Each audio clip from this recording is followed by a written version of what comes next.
A vigília começa agora. Contos da Meia-Noite. Capítulo 1. O começo da confusão. Meu nome é Daniel, tenho 35 anos e sempre levei uma vida bem comum. Trabalho como marceneiro numa oficina no centro da cidade. Gosto de madeira desde moleque, então o serviço é quase uma terapia. Moro numa casa simples com a minha esposa, Ana, e nosso filho de 6 anos, Joaquim. A gente nunca teve luxo, mas sempre teve paz. Eu achava que isso era tudo que a gente precisava. Uma mesa de jantar com comida quente, risada de criança correndo pelo quintal, o cheiro do café da Ana de manhã. Minha rotina era bem certinha. Acordava cedo, tomava café, deixava Joaquim na escola e seguia para a oficina. Passava o dia entre serras, lixas e cheiro de madeira. Voltava no final da tarde, jantava em casa, às vezes passava na mercearia da esquina para comprar pão ou leite. Era uma vida que muita gente pode achar sem graça, mas eu achava boa. Até que o Marcelo voltou para a cidade. Marcelo era meu amigo de infância. A gente jogava bola descalço na rua, dividia figurinhas e roubava fruta do quintal dos vizinhos. Quando ficamos adolescentes, ele se mudou para a capital. Dizia que ia vencer na vida, que não queria morrer numa cidade pequena. Eu fiquei. Abri a oficina, casei com Ana e construí a nossa vida devagar. Nunca mais tive notícia dele. Só sabia que estava bem de grana, porque uma vez um conhecido comentou. Num sábado de manhã eu estava lixando uma cômoda antiga quando ouvi uma buzina estranha. Era um carro vermelho que parecia recém-saído da concessionária. O som da buzina ecoou na rua estreita. Quando olhei, vi um sujeito de óculos escuros, camisa branca, calça social bem passada. Desceu do carro com um sorriso confiante. Demorei uns segundos para reconhecer, mas era ele. Marcelo. Daniel! Gritou abrindo os braços. Cara, você não muda nunca. A gente se abraçou, mas confesso que o abraço foi mais dele do que meu. Ele cheirava a perfume caro, desses que a gente sente a metros de distância. Olha só você, oficina própria, vida sossegada. Ele falou, olhando em volta. E eu rodando por aí feito maluco. Chamei ele para entrar. A Ana, sempre educada, fez café e colocou o pão na mesa. Marcelo elogiou tudo, mas de um jeito esquisito. Dizia, nossa, essa sua casa é simples, mas tem um clima interessante. Ou, esse café tá ótimo, ainda mais com esse fogão antigo. Lembra a casa de vó, né? Era como se cada elogio tivesse uma cutucada escondida. No fim da tarde, ele perguntou muito da minha vida. Como estava na oficina, se ganhava bem, quantos clientes eu tinha, se a Ana trabalhava. Contava da vida dele cheio de histórias, viagens, negócios, baladas. Falava como se quisesse me impressionar. E ao mesmo tempo parecia medir cada coisa que eu falava, como se estivesse comparando. Incrível como a sorte escolhe, né, Daniel? Ele comentou, olhando para Ana enquanto dizia, tem gente que encontra o que precisa sem nem sair da cidade. A frase ficou na minha cabeça. Não era um elogio, era um recado. Naquela noite, depois que ele foi embora, a casa ficou estranhamente silenciosa. Parecia que o ar estava mais pesado. Ana percebeu. Ele parece diferente, ela comentou, lavando as xícaras. O jeito que ele olha é meio... Não sei, também achei, respondi. Mas vai ver, é coisa da minha cabeça. No dia seguinte começaram os detalhes estranhos. Na oficina, algumas ferramentas mudaram de lugar. Achei que tinha sido distração minha.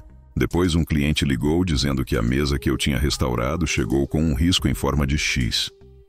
Jurei que não deixei nada assim, mas fiquei sem jeito de contestar. Na terceira noite, tive um sonho que parecia real. Sonhei com uma figueira enorme, cheia de fitas coloridas amarradas no tronco. Eu tentava desamarrar, mas cada nó que eu soltava aparecia de novo. Acordei suando, com o coração disparado. Ana também começou a notar coisas. As cortinas balançavam mesmo com a janela fechada. O Joaquim chorava, dizendo que via o homem do canto quando ia dormir. Eu tentava não ligar, mas a sensação de que algo estava errado só aumentava. No domingo, fomos à missa. A igreja estava cheia. No meio da celebração, vi Marcelo sentado no fundo, me encarando. Quando chegou a hora do A Paz de Cristo, ele veio na minha direção. Apertou minha mão e num sussurro falou, que nada se desamarre do que está destinado, não é? Fiquei gelado. Antes que eu perguntasse o que ele queria dizer, ele já tinha virado para outra pessoa. Quando chegamos em casa, achei uma fita vermelha amarrada no retrovisor do carro. Perguntei a Ana se ela sabia de onde veio. Ela negou. Joguei a fita no lixo da calçada, mas o coração não acalmou. A partir dali, as coisas pioraram. Ana pegou uma febre que não passava e Joaquim começou a acordar chorando no meio da noite. Eu já não sabia se estava ficando paranoico ou se realmente tinha algo acontecendo. Foi aí que a tia Lourdes, vendo a nossa aflição, disse: "Vocês precisam chamar a Dona Dália. Ela entende dessas coisas." Dona Dália era uma senhora conhecida no bairro por rezar forte e ajudar famílias que se sentiam carregadas. No começo eu não queria. Sou católico, mas nunca fui de acreditar em trabalho ou olho gordo. Mas, com a Ana piorando e o Joaquim assustado, aceitei. Quando Dália chegou, parecia que já sabia o caminho da casa. Ela andou devagar por cada cômodo, tocando os cantos com a ponta dos dedos. Não disse nada no início, só olhava e respirava fundo. Depois de uns minutos falou: "Tem coisa amarrada aqui?" "Não é de agora." Meu estômago gelou. Ana ficou pálida. "O que isso quer dizer?" Perguntei. "Alguém tem inveja de vocês." "Alguém mexeu com coisa errada," respondeu Dália, sem levantar a voz. Mostrei a ela um saquinho de pano que eu tinha encontrado na cozinha, perto da janela. Era um saquinho preto, amarrado com fita da mesma cor. Eu quase não mexi nele, mas peguei e entreguei. Dália abriu com cuidado. Dentro tinha um tufo de cabelo, alguns grãos de milho e um pedaço de madeira com as minhas iniciais. Quando vi, senti um arrepio. "Isso é amarração," ela disse. "Pegaram algo seu cabelo para te prender." Meu coração disparou. A primeira pessoa que me veio à cabeça foi Marcelo. "Quem faria isso?"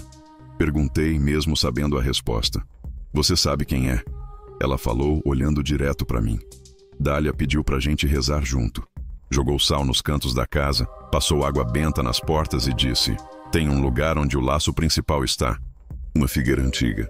Vocês conhecem?" Lembrei na hora da árvore dos meus sonhos. Uma figueira enorme na rua do cemitério que eu e Marcelo escalávamos quando éramos meninos. "Sei sim," respondi. "Então é lá que a gente precisa ir. Mas tem que ser à noite. É onde tudo começou." Eu não queria acreditar, mas já não tinha escolha. O medo de perder minha família era maior que o medo do desconhecido. Olhei para Ana, que suava na cama mesmo com o corpo gelado. Joaquim dormia inquieto. Respirei fundo e aceitei. A partir daquele momento, eu soube que a vida que eu achava simples não seria a mesma. Algo estava nos rondando, e a única forma de acabar com isso era enfrentar. Capítulo 2. Descobrindo o problema.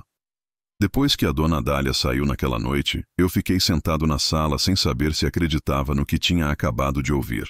Amarração era a palavra que eu só tinha escutado em conversa de vizinha ou em programa de TV. Mas a febre da Ana não passava. O Joaquim continuava falando do homem do canto. E aquele saquinho com meu cabelo era prova demais para ignorar. Na manhã seguinte, a Ana acordou pálida e suando. Eu pensei em levá-la ao hospital, mas ela insistiu que não adiantava. Não sentia dor, só um cansaço que não acabava. O Joaquim estava manhoso, disse que não queria ir para a escola porque o homem ia aparecer de novo. Eu tentei tranquilizar os dois, mas a verdade é que eu mesmo estava com medo. Passei o dia inquieto na oficina. As ferramentas de novo estavam fora do lugar. O martelo, que sempre ficava no canto direito, apareceu no lado oposto. Quando fui pegar a trena, ela estava enrolada como se alguém tivesse torcido de propósito. Eu trabalho com as mesmas peças há anos. Conheço cada parafuso, cada arranhão. E sabia que não era distração minha. No fim da tarde, liguei para a tia Lourdes. "Tia, a senhora acha que a Dona Dália pode voltar hoje?" Perguntei. "Posso falar com ela?" respondeu sem surpresa. Eu sabia que isso não ia acabar de uma hora para outra. Dália chegou perto das 7 da noite, carregando uma bolsa simples. Dessa vez trouxe uma garrafa maior de água, um punhado de sal grosso e um terço de madeira. Cumprimentou a Ana com carinho, fez Joaquim sorrir e começou a andar pela casa de novo. "O clima está pesado," ela disse. "Mas ainda dá para cortar antes de piorar." Ela pediu para a gente ficar em silêncio enquanto caminhava pelos cômodos. Tocava as paredes com a ponta dos dedos. Fechava os olhos de vez em quando, como se estivesse ouvindo alguma coisa que a gente não podia ouvir. Eu tentava acompanhar, mas só sentia um frio estranho no ar. De repente, ela parou na cozinha, bem perto da janela. "Aqui," murmurou. "Foi por aqui que entraram." "Entraram?" perguntei assustado. "A senhora acha que alguém invadiu a casa?" "Não com o corpo," respondeu, "mas com o pensamento e a inveja. Alguém que conhece você, que já pisou aqui ou perto daqui." Não precisei dizer nada. Na minha cabeça só tinha um nome: Marcelo. Dália pediu que eu buscasse o saquinho de pano de novo. Eu tinha guardado dentro do armário, enrolado em um pano de prato. Entreguei a ela. "Vamos ver se tem mais," disse. Com cuidado, ela abriu outra vez e espalhou o conteúdo sobre um prato branco. Era o mesmo de antes. Cabelo, milho, pedacinho de madeira com as minhas iniciais. Mas agora, olhando de novo, percebi que o cabelo parecia úmido, como se tivesse absorvido água durante a noite. Isso é feito para te amarrar, explicou. O cabelo é o caminho, os grãos são a semente e a madeira é o símbolo do seu trabalho. Quem fez isso quer que você não ande, que seu sustento enfraqueça. A Ana respirou fundo. Mas por quê? Quem faria isso com a gente? Alguém que tem inveja. Que acha que a felicidade de vocês é uma ofensa, respondeu Dália. Eu contei do Marcelo. A visita, as piadinhas, a fita vermelha no carro, o sussurro na missa. Dália ouviu tudo sem interromper. Faz sentido, disse no fim. Mas não falem o nome dele em voz alta quando estiverem sozinhos. É melhor não chamar. Ela pegou o sal e começou a espalhar pelos batentes das portas e janelas. Esse sal é para fechar o caminho. A inveja entra por onde a gente nem imagina. Depois, colocou um pouco de água benta num copo e pediu que eu e Ana segurássemos juntos. Rezem comigo, disse. Não foi uma reza complicada, mas senti um peso saindo do peito enquanto repetia cada palavra. Quando terminou, Dália olhou para mim. O trabalho mais forte não está aqui. Está em algum lugar que tem a ver com você e com a pessoa que fez isso. Você falou de uma figueira? Tem uma na rua do cemitério. A gente brincava lá quando era moleque, confirmei. É lá. É uma árvore velha, não é? Bem velha. As raízes parecem braços. Então é lá que a gente vai. Mas precisa ser à noite. Ela olhou para Ana. Amanhã, se a febre não piorar, vocês vão ficar bem. Eu e o Daniel vamos resolver isso. Concordei, mesmo sem saber se estava preparado. A ideia de ir à rua do cemitério de noite não era exatamente animadora. Na manhã seguinte, Ana parecia um pouco melhor. Não tinha febre, só um cansaço leve.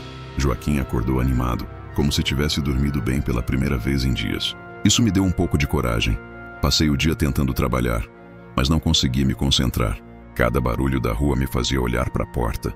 O cheiro da madeira, que sempre me acalmava, parecia diferente, mais forte. Como se a oficina estivesse tentando me avisar de alguma coisa. À tarde, recebi uma ligação de um cliente dizendo que a cadeira que eu consertei estava marcando sangue no assento. Fiquei chocado. Como assim sangue? Perguntei. É, uma mancha vermelha que apareceu do nada. Ele parecia desconfortável. Eu limpei, mas a cor voltou. Desliguei com o coração acelerado. Nunca tinha ouvido algo assim. E de algum jeito eu sabia que tinha relação com tudo aquilo. Quando escureceu, me despedi da Ana e do Joaquim e encontrei a Dália na esquina. Ela estava com uma bolsa maior desta vez, com velas, mais sal e uma corda nova enrolada. Vamos, disse, sem rodeios.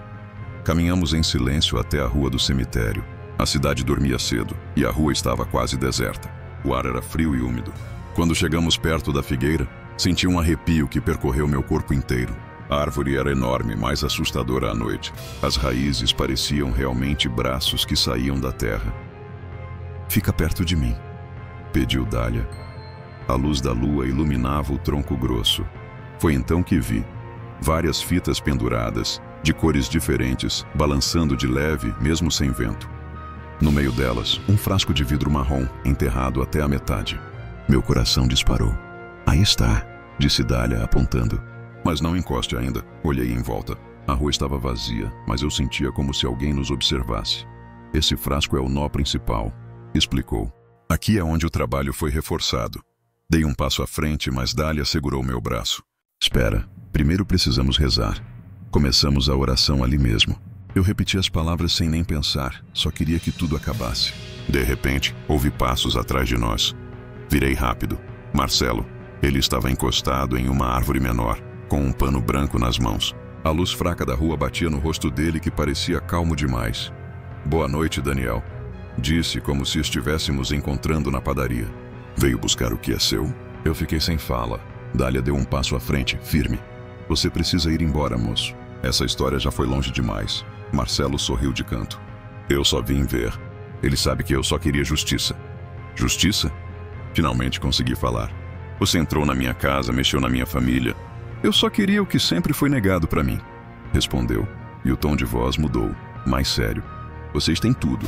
Eu nunca tive nada. Meu coração batia forte. Por um momento eu só sentia raiva. Mas Dália apertou meu braço e sussurrou. Não brigue. Ele quer isso. Marcelo se aproximou, levantando o pano branco. Dentro dele, vi outro frasco, idêntico ao que estava no chão. Tudo que é seu podia ser meu, disse. Era só amarrar direito. As palavras me deram um gelo na espinha. Mas, de repente, lembrei da fita preta que estava no meu bolso, a mesma que estava amarrando o saquinho que encontramos. Peguei a fita com a mão trêmula. É isso que você quer? Perguntei. Ele me encarou sem responder. Dália falou firme. Desamarre, Daniel. Agora. Comecei a desatar os nós. Cada volta que eu soltava parecia que o ar ficava mais leve. Marcelo fez um som estranho, quase um grunhido. Quando desatei o último nó, o frasco que ele segurava escorregou e caiu no chão. Não quebrou, mas ele cambaleou como se tivesse perdido a força. Marcelo me olhou e por um segundo viu o menino que jogava bola comigo. Eu não sei parar, confessou. Aprende, respondeu Dália. Ele respirou fundo, olhou para o frasco no chão e, sem dizer mais nada, virou as costas e foi embora na escuridão. Eu fiquei ali, sem saber se chorava ou gritava. Dália se aproximou e colocou a mão no meu ombro. Ainda não acabou, disse, mas já quebramos o pior. Voltamos para casa em silêncio. Eu sentia uma mistura de alívio e medo do que ainda poderia vir, mas pela primeira vez em dias, o ar parecia um pouco mais leve. Capítulo 3. O ritual de limpeza. Chegamos em casa quase meia-noite. A rua estava deserta e silenciosa, mas eu sentia que algo ainda rondava. Assim que abrimos o portão, a dona Dália parou de repente. Olha para o chão, ela disse. Apontei a lanterna do celular e vi um risco de sal espalhado bem na frente do portão, formando um círculo quebrado. No meio, uma pequena mancha vermelha, parecia sangue seco. Isso não estava aqui quando saímos, falei, engolindo seco. Alguém quer avisar que sabe que a gente mexeu, respondeu Dália. Não pisa aí. Ela pegou mais sal da bolsa e jogou em cruz por cima do círculo. Depois borrifou água benta. Só então entramos. Dentro de casa, Ana estava acordada, sentada na sala com Joaquim dormindo no colo. Ela se levantou assustada. Graças a Deus vocês voltaram. Disse. O Joaquim teve um pesadelo horrível. Ele dizia que o homem do canto estava rindo. Dália respirou fundo. Agora precisamos terminar o trabalho, senão ele volta. Ela pediu para Ana e eu nos sentarmos à mesa com o Joaquim no colo. Pegou um prato fundo, encheu de água, colocou o sal e acendeu uma vela ao lado. Em seguida olhou para mim. Traga o saquinho de novo. Fui até o armário e peguei o que restava. O saquinho com meu cabelo, milho e o pedaço de madeira. Quando coloquei no prato, percebi que o cabelo parecia maior, como se tivesse se multiplicado. Aquilo me deu um arrepio. Dália começou a rezar. Era uma oração simples, mas a voz dela parecia firme, quase pesada. Pediu que eu repetisse cada frase. Eu obedeci palavra por palavra. Onde me amarraram, eu desamarro. O que colheram de mim, eu devolvo à terra. O que é meu volta para as minhas mãos. Enquanto a gente repetia, a chama da vela tremia, mesmo sem vento. O prato fez um estalo, uma rachadura fina. O cabelo encolheu, os grãos de milho racharam ao meio. Mas a madeira com minhas iniciais continuava igual. Esse pedaço de madeira é a chave, explicou Dália. Mas falta a fechadura. Precisamos queimar isso junto com o que está na figueira. Ela pediu para Ana preparar uma bolsa com água, sal e uma corda limpa. Amanhã de dia a gente termina, disse. Dormimos pouco. Quando o sol nasceu, Dália já estava na porta. Ana, mesmo cansada, insistiu em ir também. Joaquim ficou com a tia Lourdes. Caminhamos juntos até a figueira. No caminho, Dália nos contou que aquele tipo de amarração prende a vida inteira se não for quebrada. Disse que a inveja é como um nó que só aperta mais quando a pessoa invejada fica com raiva. Pedi para Deus me dar paciência, porque tudo que eu sentia era raiva. Chegando lá, o frasco que Marcelo tinha deixado na noite anterior ainda estava no chão. Dália fez sinal para não tocar. Ela abriu um pequeno buraco na terra com um pedaço de pau, colocou o frasco lá dentro junto com o saquinho que eu trouxe e jogou o sal grosso por cima. Agora, Daniel, você precisa falar alto que isso não tem mais poder, ordenou. Minha voz tremia, mas falei. Tudo que tentaram contra mim e minha família está quebrado. O que é meu volta para mim? O que não é, fica aqui. Dália pegou um fósforo, acendeu a corda limpa que trouxera e deixou queimar até virar cinza. Jogou a cinza no buraco, cobriu com terra e derramou água benta. Pronto. O laço principal foi desfeito, disse, limpando as mãos. No caminho de volta, ficamos em silêncio. O ar parecia mais leve, como se a cidade respirasse diferente. Mas eu ainda tinha um peso no peito. Marcelo. No fim da tarde, já em casa, ouvi um barulho na oficina. Peguei a lanterna e fui ver. Quando abri a porta, levei um susto. Marcelo estava sentado no meu banquinho de trabalho. Ele não parecia agressivo, só cansado. Precisava te ver, ele disse, olhando para uma cadeira que eu estava restaurando. Você é bom no que faz. O que você quer, Marcelo? Perguntei, tentando manter a calma. Devolver o que peguei. Ele empurrou um saco de pano em minha direção. Quando abri, quase perdi o fôlego. Eram as tampinhas de refrigerante que Joaquim colecionava e que tinham sumido dias atrás. Também havia um anel de prata que a Ana tinha perdido anos antes. Eu queria ver se dava para ter o que você tem, continuou. Mas percebi que não adianta. Não tem amarração que faça isso. Você colocou minha família em perigo. Falei, a voz falhando. Ele baixou a cabeça. Eu sei, e sinto vergonha. Cresci achando que só seria feliz se tivesse o que era do outro. Mas não deu. Hoje, quando vi você desamarrando a fita, entendi que não é assim. Ficamos em silêncio. O som do vento entrando pela janela foi a única coisa que se ouviu por um tempo. Eu vou embora da cidade. Ele disse por fim. Preciso ficar longe para me arrumar. Não respondi de imediato. Ele se levantou devagar e foi em direção à porta. Antes de sair, olhou para trás. Cuida da sua família, Daniel. Vocês têm o que ninguém pode roubar. Ele foi embora sem esperar resposta. Quando voltei para a sala, Ana estava me esperando. Contei tudo. Ela segurou minha mão. Acabou? Perguntou. Acho que sim, respondi, mas por dentro sabia que ainda precisava de um último passo. Dália apareceu na manhã seguinte como se já soubesse. Trouxe uma bacia de ferro, carvão e mais água benta. Vamos terminar, falou. Colocamos o frasco, a madeira e tudo que restava no fogo. O cheiro foi forte, mas não ruim. Era como se queimasse mais do que os objetos. Como se queimasse o que não era nosso. Ficamos ali até virar cinza. Agora sim, disse Dália. O que era de vocês voltou. O que não era, acabou. Respirei fundo. Senti um alívio que não dava para explicar. Na semana seguinte, a casa parecia outra. Ana voltou a cozinhar cantando. Joaquim dormia a noite inteira sem pesadelos. A oficina estava em ordem. Nenhuma ferramenta fora do lugar. Eu sabia que Marcelo ainda estava por perto, mas não senti mais aquele peso. Era como se ele tivesse perdido a força que tinha antes. Numa tarde, encontrei um envelope na caixa de correio. Dentro, uma carta sem assinatura. Eu vou embora. A cidade é pequena demais para o barulho que eu criei. Cuida bem do teu riso. Não sei se vou aprender a querer do jeito certo, mas vou tentar. M. Guardei a carta sem mostrar para Ana naquele momento. Não havia raiva. Só um cansaço estranho, como se finalmente a tempestade tivesse passado. Naquela noite, antes de dormir, olhei pela janela. O céu estava limpo, cheio de estrelas. Pela primeira vez em semanas, senti que a casa respirava em paz. Capítulo 4. Resolução e alívio. As semanas seguintes foram tranquilas de um jeito que eu já nem lembrava como era. Ana voltou a ter energia. O rosto dela, que andava pálido, ganhou cor de novo. O Joaquim dormia a noite inteira sem acordar chorando. Eu, na oficina, finalmente conseguia trabalhar sem sentir aquele frio nas costas. No começo, eu ainda ficava esperando algum sinal ruim. Cada barulho diferente me deixava alerta. Mas com o tempo percebi que a casa estava mesmo em paz. O ar parecia mais leve, o silêncio era de descanso, não de ameaça. A dona Dália continuou passando de vez em quando, só para dar uma olhada. Ela sempre chegava com um sorriso calmo e um bolo simples de fubá. Agora é com vocês, ela dizia. Continuem rezando e cuidando da casa. A fé precisa ser alimentada, assim como a comida na mesa. A Ana começou a cantar de novo enquanto cozinhava. Pequenas coisas voltaram a fazer sentido. O cheiro de alho fritando, a risada do Joaquim quando a gente brincava de pega-pega no quintal, a sensação de chegar da oficina e encontrar tudo em ordem. Uma tarde, quando eu fechava a loja, vi o carro vermelho do Marcelo passar na esquina. Por um segundo, meu corpo inteiro ficou tenso. Mas ele não parou. Só acenou com a cabeça e seguiu adiante. Não senti raiva, nem medo, nem aquela energia pesada que eu sentia antes. Parecia outra pessoa. No dia seguinte, encontrei outro envelope na caixa do correio. Dentro, um bilhete curto. Daniel, estou indo embora da cidade. Quero começar de novo em outro lugar. Não precisa responder. Cuide bem da sua família. Guardei a carta.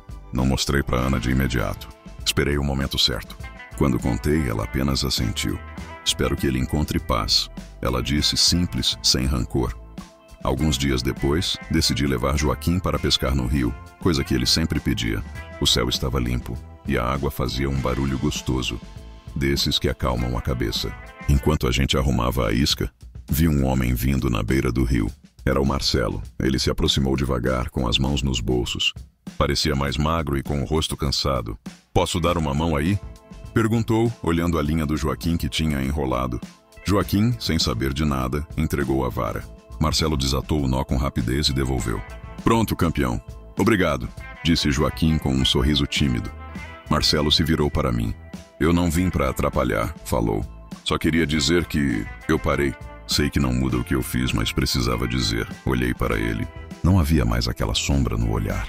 "Se você está tentando mudar, já é um começo", respondi. Ele balançou a cabeça meio sem jeito. "Ainda tenho um caminho longo, mas entendi que felicidade não se pega dos outros. Vou procurar a minha." Ficamos em silêncio, ouvindo o som da água. Joaquim gritou quando um peixe beliscou a isca e quebrou a tensão. Marcelo se despediu com um aceno e foi embora, sem pressa, sem olhar para trás. De noite contei para Ana. Ela ouviu atenta e disse: "Melhor assim. A gente não precisa de mais briga, só de paz." Ela estava certa. Eu também já não guardava raiva. O que ele fez foi errado, mas ficar preso a isso só me deixaria no mesmo lugar que ele estava antes. Algum tempo depois, organizei a oficina. No fundo de uma gaveta, encontrei a fita vermelha que tinha jogado ali sem pensar no dia da missa. Em vez de jogar fora, pendurei perto da janela como lembrança. Não de medo, mas de aprendizado. Toda vez que olho para ela, lembro que a gente precisa cuidar da própria vida e não se deixar prender pela inveja dos outros. E nem pela nossa. A vida voltou a ser simples, mas agora eu valorizava cada detalhe. O café de manhã com Ana, o Joaquim correndo atrás de bola, o cheiro de madeira nova na oficina. Coisas que antes eu via como rotina agora pareciam tesouros. Num domingo fomos à missa. A igreja estava cheia de luz. Sentei com Ana e Joaquim no mesmo banco de sempre. Quando o padre falou sobre perdão, senti um aperto no peito, mas não era de tristeza. Era como se eu finalmente entendesse. Perdoar não é dizer que o outro estava certo. É soltar o peso que a gente carrega. Depois da missa, caminhamos de mãos dadas pela praça. Joaquim corria à frente rindo. O vento balançava as árvores, mas agora não tinha nada de assustador. Era só vento. Quando chegamos em casa, abri a janela da oficina e deixei o ar entrar. Senti um cheiro bom de madeira misturado com café vindo da cozinha. Respirei fundo. Pela primeira vez em muito tempo não havia medo, nem nó, nem silêncio pesado. Só paz. Olhei para a fita vermelha pendurada e sorri. Aquela fita, que um dia foi sinal de ameaça, agora era só um pedaço de tecido balançando. Uma lembrança de que a gente escolhe o que nos prende. Ana apareceu na porta, com Joaquim no colo. "Vem jantar, Daniel." "Tô indo", respondi. Apaguei as luzes da oficina e fechei a porta. Enquanto caminhava para a cozinha, percebi que a nossa casa estava cheia de barulhos bons. A panela no fogo, o riso de Joaquim, o som da rua ao entardecer. Nada mais faltava. Naquele momento entendi que a vida tinha voltado ao lugar certo. E que depois de tudo, a maior vitória não era ter vencido o Marcelo, mas ter mantido o que realmente importa. Minha família, minha paz e a certeza de que ninguém pode roubar isso. Obrigado por ouvir. Se curtiu, deixa o like. Se inscreva e aperte o sininho no Contos da Meia-Noite. Até a próxima vigília, galera.